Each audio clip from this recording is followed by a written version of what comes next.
confusion there, at least in the questions. I'm afraid I didn't explain it too well. There was a struggle of orders that happened in the second and first century of the Roman Republic, towards the end of the Roman Republics, and that's where Gracchi brothers come in. There is something that's called struggle of orders that is associated with the founding of the Roman Republic, and I didn't mention it, just didn't want to confuse you, but the book mentions it, and it could create some problems. The first struggle of orders happening in the early parts of the Roman Republic was about the balance between the senatorial aristocracy and the assembly of the people, the assembly of the army, which were in conflict with one another. And Roman Republic was a balance between these two principles of organizations. Gracchi brothers is also related to this balance between the Senate and the Assembly of the People. Gracchi brothers were tribunes. Those were officials elected by the Assembly of the People whose job was to block certain legislation in the Senate that they found is against the interest of the ordinary Roman people. So they were basically voice of the Roman people among the Roman aristocracy. And their movement started the civil wars that ended the Roman Republic. There were several civil wars that ended that developed along those lines, and many people like Julius Caesar, who comes next, were actually kind of heirs of the Gracchi brothers because they took this mantle of a tribune of the people that the Gracchi brothers were, and run with it, and eventually ended up creating a new office, the office of the emperor, which wasn't just somebody who ruled from the top down, but at least presented themselves as those who protect the interest of ordinary people against the senatorial aristocracy. So Gracchi brothers and Julius Caesar kind of go together. Julius Caesar is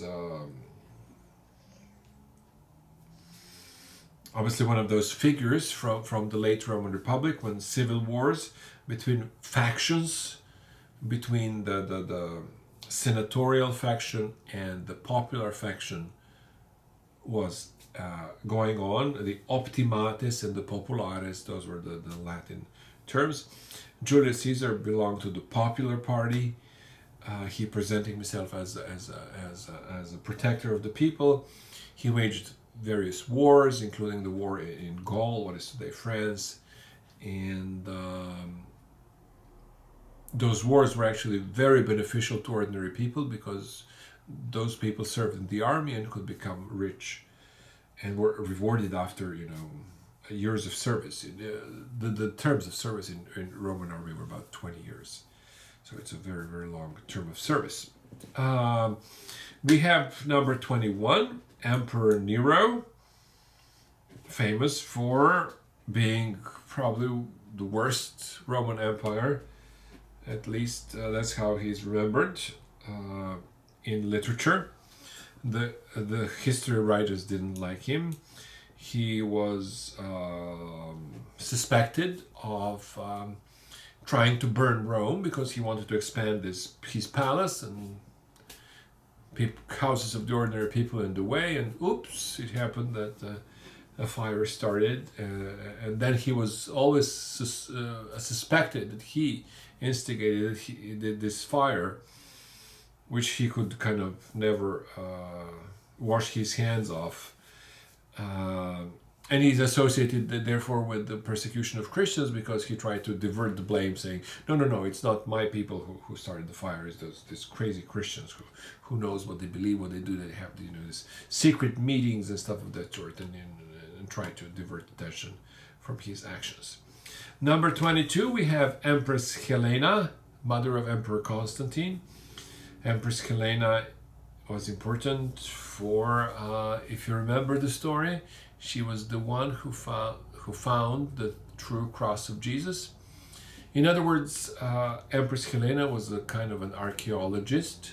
She went down to Jerusalem, and her son, when her son expressed interest in Christianity, her son converted to Christianity, and she went down to Jerusalem, and another cat of mine is here. That's Mickey.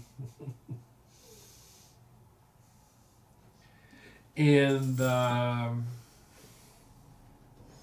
she went down to Jerusalem and tried to figure out what happened, and tried to see what was left of Jerusalem from the time of Jesus. And she built the church down in Jerusalem where the tomb of Jesus was, that she found, and the place of the crucifixion, and so on and so forth. Anyway, so that's why she is important. Number 23 is Diocletian, related to Constantine, because Constantine is the one who granted religious tolerance, granted the status of legal religion to Christianity. In other words, Constantine, the son of Empress Helena, was somebody who legalized Christianity. Diocletian was the one who persecuted it and who considered it illegal. This was a traditional Roman attitude, but Diocletian was the one who systematically did it. He actually forced all the population of the Roman Empire to swear an oath that they actually are willing to sacrifice to the Roman gods, or their own gods in their own city. And Christians were not willing to do so, so they couldn't provide this certificate that they offered sacrifices, and therefore they would be persecuted and killed.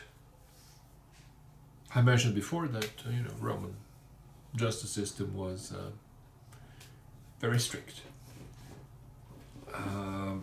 We have number 24, Arius. Arius, that's associated also with Emperor Constantine. It's actually not in our chapter 6 over there. It's kind of spills over in chapter 7, but I wanted to get it in here, so we kind of get it done and then move on with chapter 7 and 8 faster. So Arius was associated with the Council of Nicaea. Is the first council of the Catholic Church. That is, bishops from all over the Roman Empire were called to the capital, and that was the capital of Constantinople, today Istanbul. Capital was not finished, so they actually met in a suburb of Constantinople. Emperor Constantine started building a new city. So as they were building, the council met sort of on the side. Arius was the one who was the problem. He raised the question about who Jesus was. And he believed that Jesus was a supernatural being, but not God, not the divine person. And bishops at the council discussed this matter and kind of concluded that Arius was wrong. And that set up a model of decision making in the Catholic Church, that you have a synod, a conference of bishops that come together, and the Pope is presiding there, and those discuss the issues, and they vote on the issue, and that is then accepted by the Catholic Church. The Catholic Church, the word Catholic, means universal. That's the original meaning of the word. And the universal meaning it was a church of the whole of the Roman Empire. So that much about Arius. Number 25, we have Marcus Aurelius, who was a Stoic philosopher. Remember Stoics we had before. What was that in number 13, Zeno? Well, and I mentioned over there that Stoicism as a philosophy was really popular among the Germans. Well, that's Marcus Aurelius, a 2nd century emperor, considered one of the good emperors.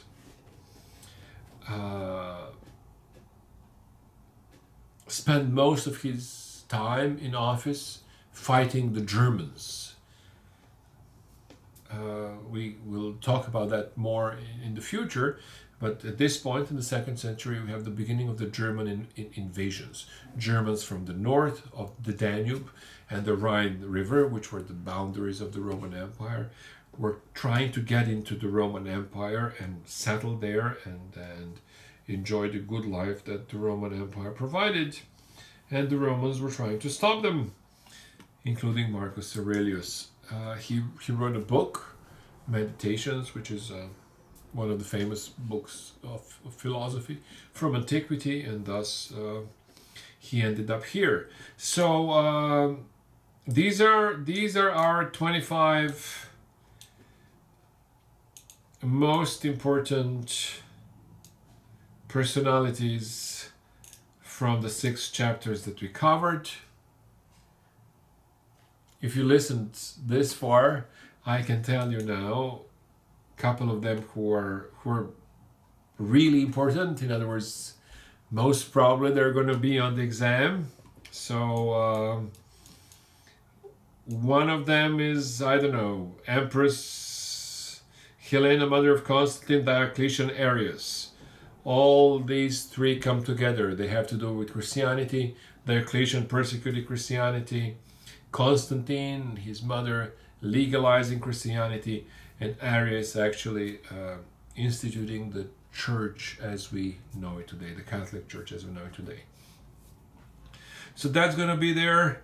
Julius Caesar, probably. So know the to which political party Julius Caesar belonged? To the Populares, party of the people, instituted by the Gracchi brothers. So Julius Caesar presenting himself as a tribune of the people. What else is going to be interesting there? I don't know. One of the philosophers, Socrates, probably. Socratic method, and among these emperors, let's see, Cyrus the Great, somebody who allowed the Jews to come back to Jerusalem and Israel, Judea, and Hatshepsut. I think, well, in addition to Helena, well, she's one of the few women there. There are other women there. Rhea Silvia is in there. So, Hatshepsut, Rhea Silvia. One of them is going to be on the test. So, that's about it for now. I'll try to upload this online and make it available to you so you can get ready for the exam on Thursday. And there are things to be done. Exams, quizzes online, the essays. You haven't started the essays, but you know, why did Romans persecute Christians? That was the essay topic. And